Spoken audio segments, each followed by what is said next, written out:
안녕하세요 여러분, 세상돌아보기입니다. 예, 오늘은 23년 12월 3일이고 일요일입니다.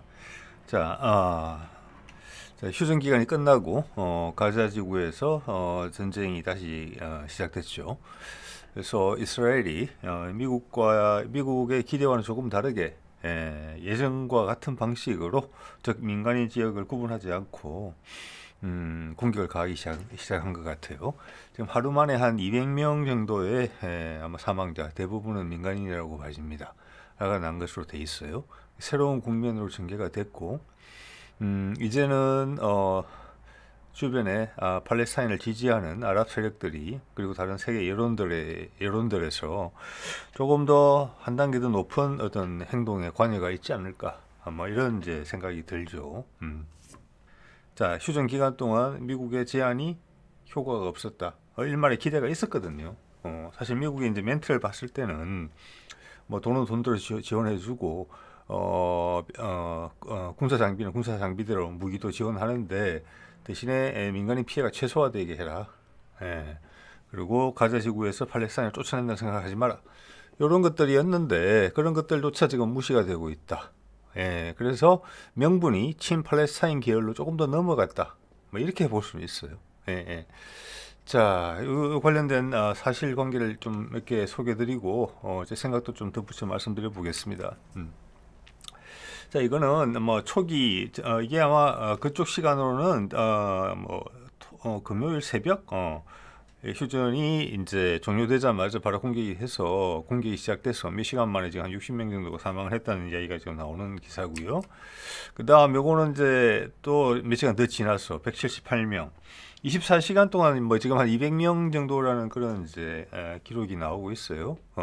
자료가 소개가 되고 있는데 여기서 가장 핵심은 기존의 북부 지방에서 하던 것처럼 남쪽에서 똑같이 할 것인가?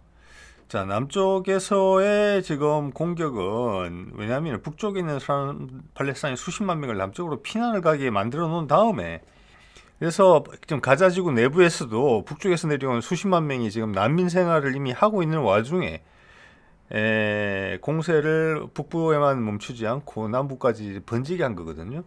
즉 이것은 일단 미국의 태도 자체도 그렇게 아름답지는 못해요. 예. 자, 북부에서 하마스의 공격으로 1200명 가량의 이스라엘인이 살상이 됐기 때문에 거기에 대한 보복, 화풀이 증도하는 선에서 마무리 지어라. 이론이 좋지 않다. 이게 미국의 입장인데 남쪽을 공격하겠다는 이스라엘의 의지를 전혀 꺾지 못했어요. 단지 좀 살살해라. 이렇게 된 거고 친팔레스타인 입장에서 봐서는 남쪽으로 피난 가라 그래 놓고 남쪽을 또 공격하면 어디로 가라는 거냐. 결국 쫓아내겠다는 이야기밖에 안 돼요. 예, 예. 제가 봤을 땐 그렇거든요. 그게 그대로 접수가 되는 거예요. 주변에. 또 긴장 강도가 높아진 것이고 한 단계 더 넘어간 거죠. 다음 단계로. 자, 그래서 민간인 폭격이라는 부분이 가장 지금 전 세계 여론을 자극하는 부분인데 지금 동영상 하나 보여드릴게요. 이거 보시면 뭐 여러 가지 말이 필요 없을 것 같습니다. 짧은 동영상입니다. 이거 보고 또 말씀드리도록 하겠습니다. 예. 자, 그 전에 이 지금 이제 폭격이 일어난 장소가 칸 유니스 지역이라는 곳이에요. 이거 구글 지도에서 찾아본 건데 예, 보이시죠? 가자 지구가 아래로 길게 지중해 해안을 따라서 형성되어 있는데 칸 유니스는 상당히 남부에 있는 지역입니다. 예, 그래서 이 남부의 민간인 지역에 본격적인 폭격이 지금 이루어지고 있다. 이런 이야기죠. 자, 동영상 잠깐 보겠습니다. 네.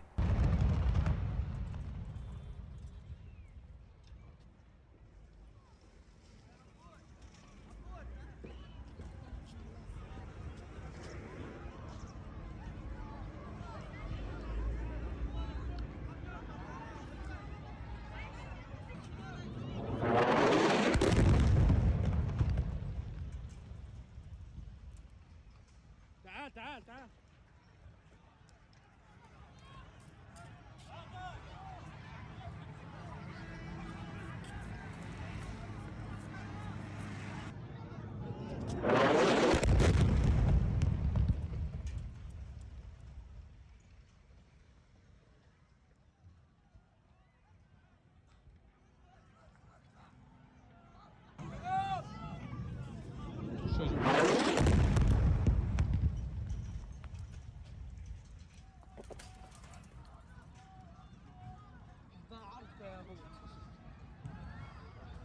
자, 이 동영상을 보면은 저는 지금 제가 동그라미 표시된 것처럼 이게 대문 사진에 쓴 사진인데 대문 사진에 쓰면 글자에 가려가지고 잘 안 보이는 건데 가만히 보시면은 상당히 대형 폭탄 두 발이 떨어지는 게 보입니다.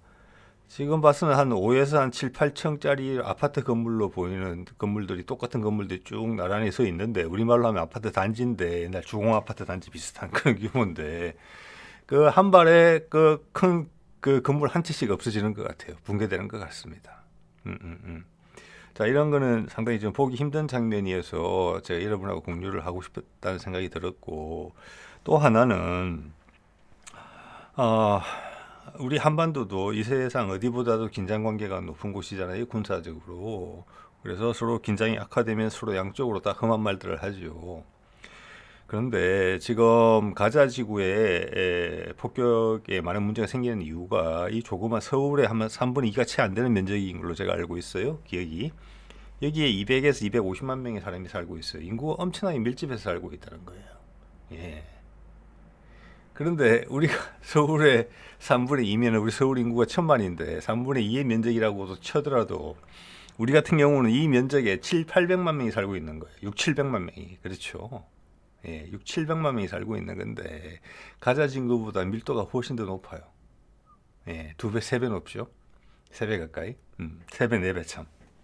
거기다가 경기도까지 치면은 경기도 면적이 서울 면적보다 얼마나 큰지는 모르겠습니다만은 그 상당히 좁은 면적 안에 가자지구 2배, 3배, 뭐 한 4배 정도 되겠죠. 거기에 2천만이 살고 있어요. 그리고 휴전선에서 서울까지 40km밖에 안 돼요. 경기도인 뭐 위에 파주나 뭐 이런 데까지 생각하면은 일산이나 뭐 고양 이런 데까지 생각하면은 뭐 말이 안 되는 글이죠. 뭐 심하게 좀 이야기하면은 105mm 우리로 치자면은 105mm 국사포 사거리에도 들어오는 글이에요. 자, 거기에서 현대 전장이 저는 이걸 통해서 처음 느낀 것은 현대 전장의 무서움이다. 좀 전에 지금 보고 계신 포탄은 제가 봤을 이제 포에서 발사하는 건 아니거든요. 저 정도 위력이 되려면은 비행기에서 떨어뜨리는 포탄이에요. 최소한 한 1000파운드, 500kg짜리 이상 되는 포탄이 떨어진다고 보거든요. 그러면 이 한반도에서 과연 어떤 흥분 상태로 우리가 올라가더라도 남북한이 전쟁은 정말 피해야 된다. 그래서 이 영상을 공유하고 싶었습니다. 같이 보고 싶었습니다. 저런 포탄이 우리는 수도 없이 떨어질 수 있어요. 네. 그냥 경기도 수도권 아무나 쏴도 저거랑 비슷해져요. 우리 남북한의 화력이 하마스에 비할 바가 되겠습니까? 이스라엘에 비할 바가 되겠습니까? 우리 남북한의 군사력을 합치면은 거의 세계 3위 안에 들어요. 네. 그 화력이 이 좁은 지역에 집중된 대로 떨어진다. 만에 하나 어떤 불량단으로 인해서 또 어떤 외세의 개입으로 인해서 우리가 전쟁을 하게 되면 우리의 선택이든지 아니면 우리가 밀려서 전쟁을 하든지 간에 남북한 간에 이런 상황이 발생이 되면은 돌이킬 수 없어요. 예. 지금 피해의 규모를 보세요.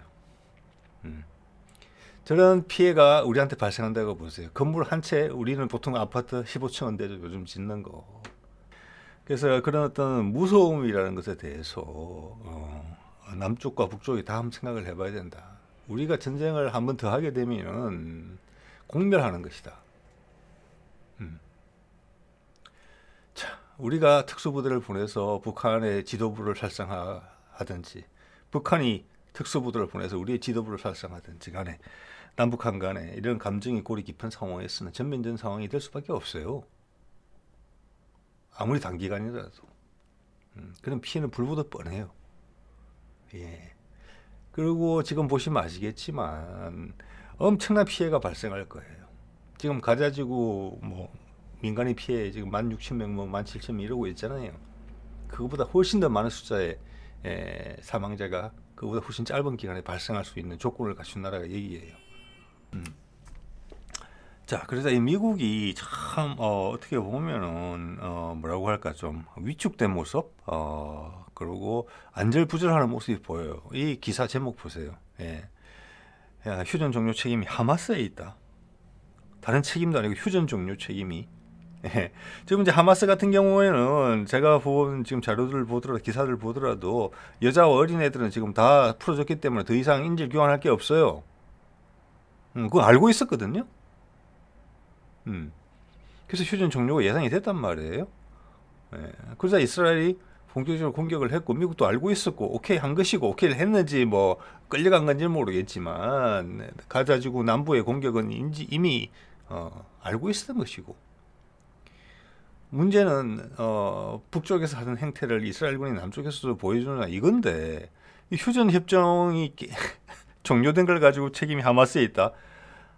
진짜 자다가 남의 다리 긁는 그런 소리를 하고 있는 거죠. 이게 미국이 처한 지금 아주 볼썽사나운 입장을 보여주고 있다고 생각을 합니다. 차라리 아무 말도 안 한 것보다 훨씬 못해요. 자, 이 이야기 나오죠. 하마스가 인질 명단을 제출 안 해서 휴전 연장 실패했다. 휴전 연장 실패. 본인들도 남쪽으로 가자 전쟁이 다시 재개될 걸 알고 있었으면서 또 그들의 입으로 제발 북쪽에서 하는 것처럼 남쪽에서 하지 마라 했는데 좀 전에 동영상 보신 것처럼 민간인 지역 그대로 폭격하잖아요. 거기에 대해서 이스라엘에 대해서 한마디 했었어야죠. 정하고자 했다면. 그것만도 훨씬 못한 말을 한 거예요. 자, 여기서 저도 뭐 정치 논평에서 몇 번 이야기하지만 미국이 끌려가고 있다. 무슨 이유에서인지. 즉 미국을 움직이는 부분에 있어서 크게 영향을 미치는 게 이스라엘 로비다. 그게 아주 심각한 수준이다. 미국의 이해관계를 해칠 수준이다. 라고 미국에서 생각 있는 핵심 계층들이 이야기를 해왔지만 제가 봐서는 그런 로비스트를 넘어서는 강한 압박이 있는 것 같아요. 소위 우리가 이야기하는 서방의 자본, 미국의 자본의 핵심은 이스라엘 출신들이 지고 있다. 유태인들이. 그들은 뭐 사소한 로비에는 나서지 않지만 이런 큰 국면에서는 압박을 넣을 수가 있다. 지금 바이든이 무기력해 하는 모습을 보면 그런 게 보이거든요. 예. 지금 미국의 입장에서는 정규군, 지상군을 투입할 여건이 전혀 안 돼요. 예. 그리고 지금 우크라이나전에서도 지금 큰 어떤 보면 체면을 잃은 상황이잖아요. 엄청난 돈도 들었고. 자, 뭐 여러 가지 모든 면을 고민해 봤을 때 이스라엘이 확진하는 데 있어가지고 직접적으로 도와줄 형편이 못 돼요. 그런데도 어떻게든 끌려가는 거예요. 이것이 어떤 이스라엘이 가진 힘, 미국의 최상층부를 좌지우지하는 거, 미국 전체 이론과는 다르더라도 이런 걸 일실히 저는 보여준다고 생각을 합니다. 그리고 지금 이스라엘이 지금 본격적으로 남부 공세가 북부 공세랑 똑같을 거다. 이미 영상에서 느끼셨겠지만 여러 가지에서 나타나요. 남부의 라파의 연결 통로를 통행을 금지를 시켰어요. 그거 이제 인도적인 지원하는 게 지금 라파라 그러면은 가자지구 남부에 이집트랑 접한 곳이에요. 통로가 있고 거기를 통해서 지금 인도주의적 지원이 트럭들이 지나가고 있는데 그걸 이제 막은 거예요. 그러니까 물 막았고 뭐 전기 막았고 뭐 어쩌고 저쩌고 했던 거 연료 막았고 이거랑 같이 추가도 안 된다 이제는. 박살 내겠다는 거죠 안에서. 가장 힘든 지옥 같은 경험을 내가 맛보게 해주겠다. 이렇게 이야기를 하는 거예요. 자, 그러면서 유엔 인권 관련 인력, 저기가 지금 수십 명 사망을 했죠. 그래서 유엔과의 관계가 상당히 안 좋습니다. 거기에서 가자 지구를 들어간다 그러면 비자 갱신을 중단했다. 들어가지 마라. 이거를 종합적으로 생각하면 엄청나게 공포 분위기를 조성한 거예요. 훨씬 더 북부 지역에서 작전을 하던 것보다 뭐 북부 지역에 다 다마스 소탕이 됐는지까지는 모르겠어요. 거기도 지금 전투 영상이 계속 올라오기 때문에.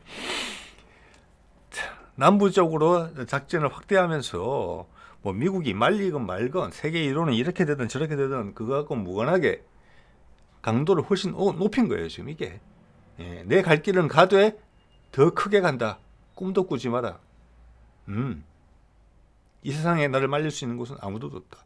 지금 이미 유럽 국가들로 도와줄 형편이 안 되고 주위에 터키를 비롯해서 아랍 국가들은 살기등등하죠. 거기다가 러시아, 중국이 압박을 계속 가했어요. 그럼에도 불구하고 이렇게 행동한다는 거거든요. 자, 이겁니다. 지금 상황은.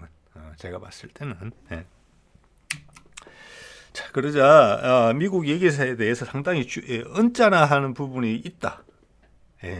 어쩔 수 없지만 자, 저는 이런 부분을 생각을 해요. 미국이 제가 몇 번 이제 그런 말씀 드렸습니다만은 미국이 이번 계기로 또 힘이 더 빠진다고 생각을 하면은 지금 한반도 남쪽에 있는 윤석열 정부는 미국의 힘에 눌려 있는 상황이거든요. 본인들의 의지와는 다르게. 예. 그리고 정치적 입지가 계속 약해지잖아요. 지지율이라는 부분에서 그렇고 내년 또 선거를 예상하고 있는 게 아니고 4월 달에 하게 돼 있죠. 예, 현재가 있는 모양새가 좋지 않다는 것을 많은 분들이 알고 계실 거고 그 상황에서 미국이 이런 약한 모습을 보이면 우리한테도 우리 남한의 정부한테도 뭔가 유혹이 될 수도 있다. 이판사판으로.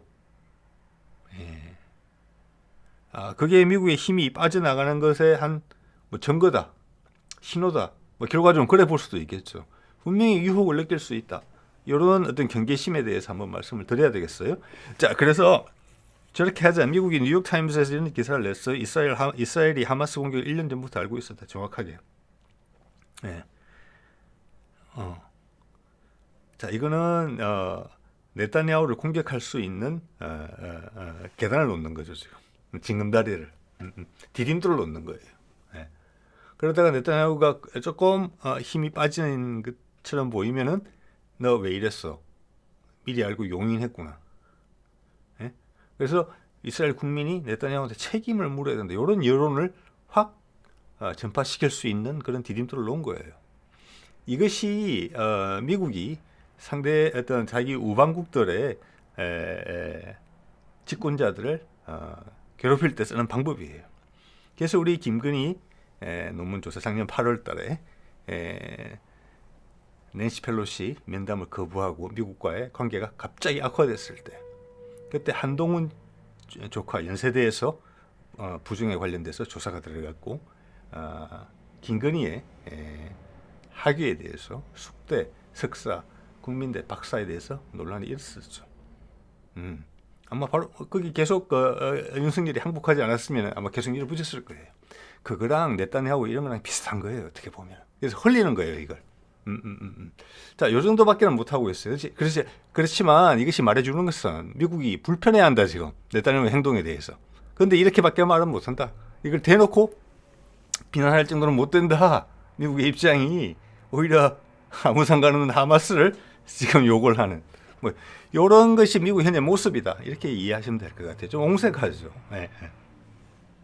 그래서 이게 이스라엘이 장기적인 계획이다. 네. 본인들이 살아남기 위해서는 더 강해져야 되고 주변의 아랍국들을 우리 발밑에 둬야 된다. 우리가 지배를 해야 된다. 어떻게 보면은 이제 미국의 패권 그런 구도랑 비슷해요. 그럼 미국이 패권 전쟁을 통해서 구소련을 붕괴시키고 그들이 1위 자리에 올라선 것처럼 이스라엘은 우리가 아랍에서 작은 미국이 돼야 되겠다. 이런 생각을 분명히 하고 있었던 것 같아요. 자, 그것은 이 추이를 보면 알 수 있어요. 이 사진에서. 이 보면은 처음에 여기가 이제 1917년부터 47년 정도까지 아마 영국의 식민지였고 그 전에는 터키의 식민지, 오스만 제국의 식민지였어요. 그 터키 식민지 시절부터 터키 지배를 받던 시절부터 이제 유태인들이 들어와서 일부 이제 살기 시작했고 그때까지는 뭐 팔레스타인들하고 크게 충돌은 없었어요. 그다음 이제 우리도 이제 이 비슷한 기간 동안 17년에서 뭐 47년 이 기간 동안 우리도 일본 식민지 생활을 했죠. 자, 이게 47년에 보면은 초록색이 대부분이 팔레스타인인들이 사는 곳이고 하얀색이 이제 정착촌이라고 봐야 되겠죠, 이스라엘. 근데 47년에 이제 그때 전쟁이 나죠. 전쟁이 나서 그때 이제 팔레스타인의 뭐 50만 명 이상의 사람들이 자기 집에서 마을에서 쫓겨나서 전 세계로 흩어지게 됩니다. 예.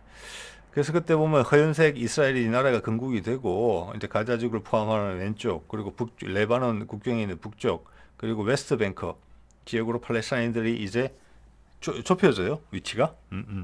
그러다가 이제 67년 정도 되면은 이제 가자지구하고 웨스트뱅크밖에 남지 않고 지금 두 나라 국가 팔레스타인 독립국가를 할 때 67년 경계선을 기준으로 하자 이런 말 여러분 들어보셨을 거예요. 그게 요 왼쪽에서 세 번째 사진 요거예요. 예, 가자지구하고 지금 웨스트뱅크. 근데 이거는 아마 여러분들이 모르시는 분들이 꽤 있을 거라고 봅니다. 그럼 지금은 웨스트뱅크 지역은 팔레스타인만 사느냐? 절대 아닙니다. 거기는 어떻게 보면 약간 괴뢰 정부 역할을 하고 있는, 꼭두가시 정부 역할을 하고 있는 팔레스타인 오토리티라는 정부가 있죠. 그런데 공권과 경찰권이 없어요. 그를 겉으로 세워놓고 방패막이로 지지율이 뭐 한 자리 숫자대예요. 팔레스타인들에 대해서 로부터 이 그림에서 보시는 것처럼 이스라엘 정착촌이 계속 야금야금 들어갔어요. 그래서 많은 팔레스타인 거주 지역들이 고립이 됐고 뭐 이사나 서로 소통의 자유까지 많이 제한되는 부분이 있어요. 그래서 이제 이 사진을 보시면 여러분 느낌이 오실 거예요. 가자에서 팔레스타인을 몰아낸다면 어떻게 보면 웨스트뱅크는 더 쉬워요.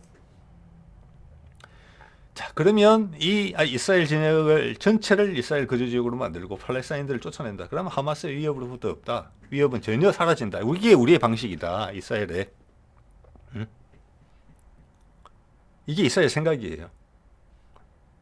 자, 그래서 이 사진을 이 지도의 현황을 보면은 네타냐후가 지금 하마스의 공격을 빌미로 이미 지금 알고 있었다는 것들은 여러 정황이 포착이 되고 있어요. 예. 그리고 지금 이스라엘이 큰 고비에 있다. 본인이 정치적으로도 그렇고 강한 이스라엘이 필요하다. 그런 어제도 한 말씀드렸습니다. 이 시기에 지금 우리를 포함해서 되게 강성 분위기를 가진 정부가 정권을 많이 잡았죠. 왜? 세상이 다 힘드니까. 각각의 나라는 자기들이 세상에서 제일 힘들다고 다 생각하고 있거든요. 네타냐후도 그런 이제 맥락이 있을 거라고 저는 봅니다. 그렇게 봤을 때, 야, 이 가자 지구가 얼마나 눈에 가시처럼 보일까? 이미 웨스트뱅크는 와해됐다. 그들의 지도체제는 어차피 우리의 꼭두가시다. 거기서는 정말 외교적으로 팔레스타인들을 내보낼 수도 있겠다. 그렇지만 가자는 강성이다. 이 녀석들은 힘으로서 몰아내자. 충분히 이렇게 생각할 수 있을 거라고 봅니다. 지도를 보면 더 그런 느낌이 강해집니다. 예, 그걸 그렇게 시행하고 있는 거예요. 미국도 처음에 많이 우호적으로 그렇게 생각했고 이 상태를 보면 그렇잖아요. 그래서 이집트를 설득하고 유럽의 몇 개 국가를 설득해서 200만의 사람들을 소개시키려고 한 거죠. 여기저기 흩어지게. 그러다가 세계 여론이 돌아가지 그렇게 나쁜 쪽으로 반대로 거기에 대해서 동의하지 않는 쪽으로 돌았으니까 이스라엘도 놀랬고 미국도 놀랬을 거예요. 미국에는 내부 여론도 안 좋아졌으니까. 그렇지만 이스라엘은 밀어붙이기로 결정을 한 겁니다. 예. 돌아설 수 없는 것이죠. 어제도 말씀드렸죠. 이스라엘 국민의 90%가 인질들을 잡힌 인질들이 다 죽더라도 휴전 없다. 계속 가라. 이걸 지지한다고 하고 있잖아요. 전체가 도착된 거예요. 자, 이런 말씀을 이제 드릴 수 있겠고, 자, 이게 보면은 이 오래된 계획이다. 이게 이제 이거 링크를 걸어놓도록 하겠습니다. 길게 드리면 이제 복잡하니까 이게 80년대에 한 이스라엘 전략가가 아랍을 어떻게 쟁취할 것인가, 리비아는 어떻게 해결할 것인가, 레바논은 어떻게 해결할 것인가, 사우디는 어떻게 해결할 것인가, 이란은 어떻게 해결할 것인가, 팔레스타인에서 어떻게 사람들을 몰아낼 것인가, 죄송합니다. 가자 지구에서 팔레스타인들을 어떻게 몰아낼 것인가, 이런 거에 대한 장기적인 계획을 나름대로 간단하게 요약한 거예요. 근데 이게 많은 부분이 시행이 된 거예요. 예, 그 당시는 80년대에 이걸 시행할 계획이었는데 지금 그 방식대로 가고 있는 것이죠. 테마가 같다는 거예요. 그래서 가자 지구는 깔끔하게 팔레스타인들을 몰아내자. 강성이니까. 예, 이거죠. 어떻게 보면 팔레스타인들은 지난 75년간의 어떤 저항의 어떤 결실을 좀 보고 있다고 봐야 되겠어. 왜냐하면 유엔이 관여하는 것처럼 거기가 현재 점령 지역이다 이렇게 지금 보고 있는 거잖아요. 세계 여론이. 팔레스타인들이 뭐 수십 년 전에 우리는 그냥 편하게 살래. 이스라엘 사람으로 살래. 이스라엘 시민권 주세요. 이스라엘 취직하고 살래요. 네. 이 나라나 저 나라나 마찬가지죠. 뭐 어차피 이 나라도 다 붕괴됐고 제대로 돌아갈 희망도 안 보이는데 이렇게 했으면 이런 문제 없는 거예요. 그들이 저항했기 때문에 그런 거예요. 예. 그래서 이렇게 이제 이스라엘 입장에서는 긴 안목을 가지고 해왔던 일이고 현재 법적으로 이스라엘이 뭐 점령지까지 포함해서 이 상태로 머무는 것은 계속 이런 위험이 우리한테 닥칠 수 있다. 즉 가자에서 팔레스타인에서 쫓아내고 웨스트뱅크는 싹 흡수하고 대신 골란공은 돌려줄 이런 생각은 꿈에도 없는 것이고 주변의 아랍의 여러 나라들을 계속 자기들끼리 싸우게 만든 다음에 하나씩 약화시킨다. 미국의 전 세계 전략이랑 똑같아요. 그래서 이스라엘 영토를 넓히고 이 지역의 주도권을 잡는 이 지역 패권 국가가 돼야 되겠다. 예. 그게 80년대 이미 나온 생각이에요. 지금 네타냐후가 2020년대에 지금 그걸 시행을 하고 있는데 전 세계는 지금 다극화되고 있거든요. 오히려 힘없는 나라들의 목소리가 더 들리고 있거든요. 그래서 큰 어긋남이라는 거죠. 이 어긋남이 지금 전쟁으로 번져가고 있는데 이 전쟁이 지금 네타냐후의 휴전이 종료된 후의 행동으로 봤을 때는 그게 엄청난 마찰, 파열음, 전쟁으로 전환될 가능성이 크다는 거죠. 이 고비가 이 고비로 넘어가는데 서로 안 맞는 두 가지 큰 흐름이 부딪힌 거죠, 지금은. 자, 그래서 제가 봤을 때는 이것이 이건 순수한 제 생각입니다. 장기전으로 갈 가능성이 높겠다 이런 생각이 들어요. 이걸 왜 제가 그렇게 생각하는가 하니 이 전쟁이 단기전으로 갑자기 터키가 지금 살기등등하죠. 들어오고 뭐 이란도 들어오고 전 세계 이슬람에서 우리 6.25 때처럼 십자군 10몇 개국에서 십자군 보내고 십자군이 아니죠. 아랍이니까 연합군 보내고 이런 생각해 볼 수 있어요. 걸프 전쟁 때도 그렇게 했죠. 우리까지 발을 담궜으니까 각자 십시일반으로 할 수 있는 역량에서 다 붙은 거잖아요. 그런 모습을 우리가 당장 생각해 볼 수가 있어요. 그게 이제 거꾸로 버전이죠. 예. 아랍권과 중국, 러시아, 심지어는 인도까지, 예. 이스라엘에 대해서. 그렇지만 제가 지금 봐서는 그게 그렇게 된다면 이쪽에 미국이라는 존재가 있기 때문에 미국도 이 전쟁에 지금 지상병력을 보내고 싶지는 않지만 미국의 전략 무기라는 부분이 있기 때문에 그렇게 되면 이 불똥이 어디로 튈지 몰라요. 불똥이 잘못 튀면 큰일 나요, 진짜로. 자, 그렇기 때문에 지금 푸틴이 우크라이나전에서 하는 것처럼 그렇게 될 가능성이 크다 이렇게 봐요. 자, 우크라이나에서 완전히 성세를 잡고 이긴 전쟁이죠. 우크라이나 전 자체에서만큼 미국이 100% 포기는 안 한 것 같습니다만 공격할 수 있음에도 공격하지 않잖아요. 대신 저쪽이 공격을 해오면 박살을 내죠. 그러면서 난 전진하지 않죠. 아주 조금씩 전진하죠. 예. 그래서 여론을 자극하지 않으면서 우크라이나군의 병력을 계속 손실시키고 미국과 유럽이 제공한 무기들을 다 파괴시키죠. 자, 이제는 평화 체제에 오래 지속됐던 나토 여러 국가들과 미국은 거기 소모되는 병기 자체를 충분히 때맞춰 공급할 수 없는 지경에까지 이르렀단 말이에요. 그만큼 평화에 오랫동안 젖어 있었다는 거죠. 그것이 또한 이 가자 전쟁에 있어서 미군이 지상군을 보낼 수가 없는 입장이라는 것이죠. 미국이 전시체계로 들어가지 않는다면. 근데 이스라엘 때문에 전시체계로 들어갈 수 있겠습니까? 그런데 여기서 이스라엘에 대해서 저쪽에서 친 팔레스타인 쪽에서 급격한 전환을 목표로 한다면 미국이 그렇게 될 수도 있다. 예, 그것을 원치 않는다. 그래서 여론의 추이를 조금씩 봐가면서 조금씩 진을 빼는 식으로 할 것이다. 당연히 가자는 살려두겠죠. 어떤 식으로든지 간에. 그래서 지금 들어가는 것은 헤즈볼라, 후티, 그 다음 시리아, 그 다음 이라크 이렇게 화력이 약한 쪽부터 조금씩 해서 힘들게 한다. 예, 미국이 본격적으로 들어오지 못하고 계속 데미지만 받는다. 세계 여론의 데미지를 계속 받고 본면에 돈 지출, 무기 지출, 무기도 얼마만큼 오래 지원할 수 있을지 몰라요.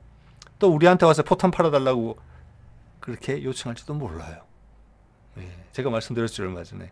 미국에 1년에 생산할 수 있는 그것도 한껏 최대치로 끌어올려서 155mm 탄 1년에 생산 가능한 숫자가 35,000발이라고 제가 어떤 기록에서 봤다고 말씀드린 적이 있습니다. 그런 식으로 지구전을 갈 가능성이 크다. 그래서 일부 해외에서 그런 얘기가 나오는 겁니다. 이스라엘이 잘못하면 제2의 우크라이나가 될 수 있다. 물론 이스라엘은 이스라엘 혼자 힘으로 상당히 할 수 있는 역량이 있죠. 우크라이나는 자기 힘으로 할 수 있는 건 없잖아요. 미국이 지원을 끊으면 끝이잖아요. 그런 점이 다르긴 하지만 장기적으로는 그렇게 될 가능성이 크다. 즉 이것은 병력을 수십만 명의 병력과 최대한의 화력을 동원해서 아랍 국가들 연합군을 편성해서 예전에 중동전에서 그랬던 것처럼 여러 방면에서 확 썰어버린다. 이렇게 접근할 가능성은 낮다고 보는 겁니다. 그러면 위험해지니까요. 이스라엘도 지금 핵무기를 가지고 있잖아요. 그래서 우크라이나전과 같은 지구전으로 갈 가능성이 크다. 이스라엘을 계속 소모시키고 미국은 빨리 지쳐서 떨어지겠죠. 그러면 절대 이길 수 없는 벽처럼 느껴지게 만든다. 스스로 포기할 때까지. 예. 그러다가 어느 순간이 오면 조금 더 강하게 액션에 들어갈 수도 있겠죠. 미국이 나가 떨어진 게 보이면. 자, 그런 과정을 거치면 어떻게 되느냐. 뒤에 러시아와 중국이 개입되어 있기 때문에 돈으로도 밀릴 일이 없고 세계 이론이 이걸 다 뒷받침해주고 있기 때문에 세계 이론과 같이 가는 거거든요. 이건 특히나 더. 예. 그럼 러시아는 장비, 중국은 돈. 이기기 어려운 전쟁이 되는 거죠. 급하게 하지 않을 거라고 봅니다. 자, 이런 과정이 장기전을 걸쳐서 세계 이론과 지금 같이 움직이는 거거든요. 그래 되면은 우리가 몰랐던 치부들이 계속 보이는 거예요. 이렇게 세상이 돌아갔었나? 말도 안 되네. 여기에 의미가 상당히 크다는 겁니다. 저는 이게 세상 사람들을 각성하게 만든다는 거죠. 예. 기존에 본인들이 어떤 역학 구도 속에서 부도덕한 역학 구도 속에서 내가 이용이 되고 있었구나. 나의 의견이, 나의 소중한 의견이, 나의 소중한 노동이 왜곡되고 있었구나. 예. 이런 우리 후손들한테 물려줄 세상이 이제 우리나라도 아니고 세상이 이렇게 돼서는 안 되겠다. 그런 각성이 전 세계적으로 올 거라고 보고 그걸 누가 잘 수렴하느냐. 또 어떤 계기가 있어서 그걸 수렴할 수밖에 없는 다른 어떤 나라들보다. 자, 이 세상의 많은 나라들은 현재 대부분 2차 세계대전 이후에 독립을 했기 때문에 각자의 나라의 권리를 찾는 거예요. 작은 나라들도. 근데 그와 딱 정반대되는 나라가 하나 있죠. 지역이 우리예요. 이런 물결이 쫙 밀려오면은 각자 작은 나라들도 힘을 가지고 목소리를 내는데 우리는 거꾸로 하나가 돼야 되는 상황이에요. 요 어긋남이 상당히 묘한 여러 가지 이제 국면을 연출할 것이라고 봅니다. 예. 가자 전쟁이 장기화되면서 결국은 이스라엘이 패배하겠죠. 그 과정에 세계가 각성을 하는 거죠. 뭐 어디서 희망을 찾아야 되나? 이게 드라마틱한 일들이 벌어질 수 있다고 저는 보는 것이죠. 예, 예. 자, 그래서 예전에도 한두 번 소개해드린 건데 이게 전혀 또 새롭게 다가오더라고요. 상황이 이렇게 치닫고 보니까. 자, 도선비기의 마지막 장면이에요. 마지막 부분이에요. 그래서 이 부분은 이걸 믿고 안 믿고 이런 게 아니라 우리 스스로가 가진 내공에 대해서 한번 보자는 거예요. 예. 이거는 뭐 위조했을 가능성도 없고 뭐 조작됐을 가능성도 없는 거예요. 예. 뭐 조선 후기 때 지금 앞으로도 심지어 지금도 미래 일이잖아요. 그렇죠? 누가 뭐 이걸 조작을 한 사람이 있었다 그러면 그 조작자가 대단한 사람이겠죠. 자, 도선비기의 마지막 이 부분은 우리 남북이 하나로 통일이 돼서 제대로 세계에 기여하는 세계의 리더십을 행사하는 나라가 됐을 때 주변 여건이 어떠하리라에 대한 부분이에요. 자, 첫 번째 노란색 동그라미 보세요. 기병서세. 서쪽 변방에서 전쟁이 난다는 거예요. 병력을 일으킨다는 거잖아요. 예. 이게 지금 우리가 중동이라고 부르는 지역이 그거는 유럽의 백인들의 어떤 시각에서 그 외의 지역을 다 외곽으로 봤을 때 현재 그 지역을 중동이라고 부르는 거고 전 세계가 따라 불러준 것이지 아시아적인 입장에서 봤을 때는 거기는 서아시아예요. 아시아와 유럽의 경계 지역이에요. 자, 이런 것들이 만들어질 때에는 아시아가 세상의 중심이던 시절이에요. 도순이 신라 말의 사람, 통일신라 말의 사람이잖아요. 자, 서아시아 지역이라고 볼 수 있고요. 거기서 전쟁이 지금 날 가능성이 크죠. 기병이라는 것은 어떤 큰 명분이 있어서 군사를 일으킨다는 거잖아요. 누구를 토벌해야 되겠다. 그래서 이것을 가자 전쟁의 확대판, 가자 전쟁 이후에 더 커진 전쟁의 어떤 모습으로 볼 수 있겠고, 천자 간에 그 내자가 있죠. 그로 인해서 즉 이거는 인과관계가 있다는 거예요. 순서가 앞에가 이유고 뒤에 결과라는 뜻인데 천자 하늘과 사람이 간에 즐거워한다. 행복해한다. 정리가 잘 됐다. 세상의 옳고 그름과 마땅함과 일치한다. 자, 이것은 이때 어떤 세상 사람들 각성이 있었다. 이렇게 보는 거예요. 지금 많은 것들이 노출되고 있죠. 저만 보더라도 예전에 얼마 전까지만 전혀 모르던 것들이 서로 알게 됩니다. 그런 것들이 모여지는 어떤 정점이 서쪽 변방에서 일어나는 전쟁일 가능성이 크고 그 결과 새로운 세상의 어떤 패러다임이 나오겠죠. 앞으로는 이렇게 살아야 되겠다. 이렇게 하자. 이게 많은 문제가 있었다. 자, 그런 맥락에서 저 전쟁의 결과에 세상 사람들이 다 만족해했다. 그 결과로 삼린조안이라고 그랬어요. 삼린, 세 군데의 이웃이 도와줘서 우리가 안정된다. 이게 한반도의 위상과 상관이 있는 부분이고 이게 통일과 상관이 있는 부분일 수도 있어요. 이때까지 우리한테 통일되는 것을 원치 않았던 주위 강대국들이 그들의 이해관계 때문에 이제는 도와서 당신들이 통일되는 게 좋겠다. 즉 세상의 흐름이 바뀌었다는 거예요. 즉 일단 미국이 바뀌어져 있죠. 남쪽 정부는 현재 강공책이고 미국은 종전선언을 여러 번 두드리다가 그 여지 라인도 두고 있죠. 강성이 남쪽 정부를 말리는 형국이에요. 자, 그런 것들이 분위기가 바뀐다. 그래서 이런 것이 전쟁 없이 통일이 된다. 이런 거하고 연결될 수도 있어요. 우리한테는 참 좋은 소식이죠. 그 다음 계룡산이라고 되어 있어요. 그래서 계룡산이라는 것은 신도읍지죠. 뭘 의미하느냐? 정치 체계가 바뀐다.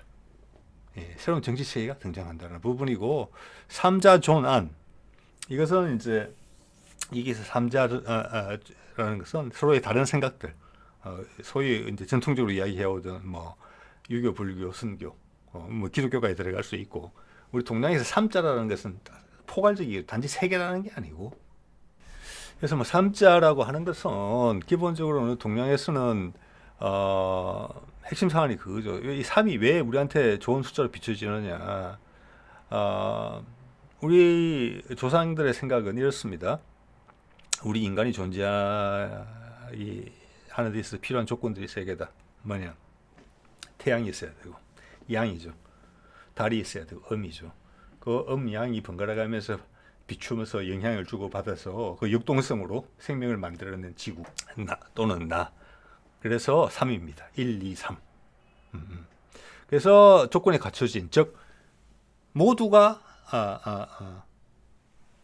지지해서 나라가 안정이 된다. 즉 통일이 된다.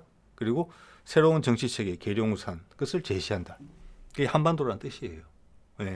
그리고 그 과정에서 여태까지 여러 가지 흩어져 있던 생각들 원래 뿌리는 하나였지만 세월이 오래 거쳐오면서 또 지배 세력이 계속 바뀌면서 서로 전혀 무관하게 됐던 심지어 싸우기까지 하는 예를 들어서 기독교, 이슬람 이런 사상들도 한번 다시 묶인다. 본심을 찾아간다. 이런 의미로 해석이 될 수 있어요. 저도 몇 번의 물론 처음에 정리하신 분의 도움을 받고 제가 생각을 하는 겁니다만은 지금 가자 전쟁의 지금 상황이 앞뒤 정황이 이거랑 상당히 이 해석에 크게 도움이 된다. 참고할 부분이 있다. 오히려 우리가 가자 전쟁을 보는 데 있어서 이 도슨의 이 이야기가 도움이 된다. 이런 부분이에요. 이게 맞다 틀리다 이런 부분이 아니고. 자, 오늘 이 정도 말씀드리면 될 것 같습니다. 네.